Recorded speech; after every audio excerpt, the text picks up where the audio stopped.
హరీష్ గారు thank you అండి. మీ వీడియోలు చూసి ఇక్కడ దాకా వచ్చాయి. లేకపోతే మా ఎక్కడో 400 కిలోమీటర్లో ఉన్న వాళ్ళకి మజర్ డైరీ ఫామ్ అంటే తెలియదు, ఆ మజర్ గారు అంటే తెలియదు. చాలా మంది పెట్టాలనుకుంటారు కానీ ఎక్కువ ఇన్వెస్ట్మెంట్ కాబట్టి ఎవరు ఎదరికి రాలేరు. దాన్ని బట్టి మనకు పిఎంఈజీపీలో ఈ డైరీ ఫామ్ పర్పస్ మీద లోన్లు ఇస్తున్నారు కాబట్టి క్యాస్ట్ ఒకటి మెయిన్ ఏంటంటే పాపులేషన్ సర్టిఫికేట్, ప్రాజెక్ట్ రిపోర్ట్ ఒకటి ఉంటుంది, చార్టెడ్ అకౌంట్ తో చేయించుకోవాలి. నాకు శాంక్షనింగ్ కూడా 2 months లో కంప్లీట్ అయిపోయింది.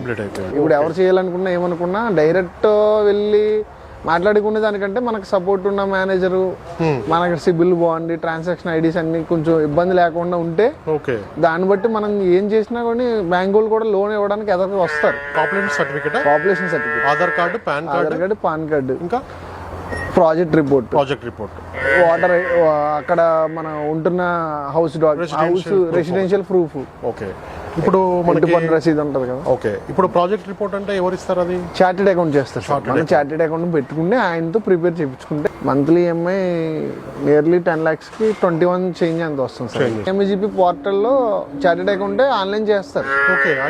ఆన్లైన్ చేసిన తర్వాత ఇదంతా అయిపోయిన తర్వాత మన ఫైల్ డిస్ట్రిక్ట్ ఆఫీస్కి వెళ్తుంది, ఇండస్ట్రియల్ ఆఫీస్కి. లోకేష్ గారు ఇప్పుడు 10 లక్షలు లోన్ తీసుకున్నారు కదా, మనకి దానిలో సబ్సిడీ ఎంత వస్తుంది?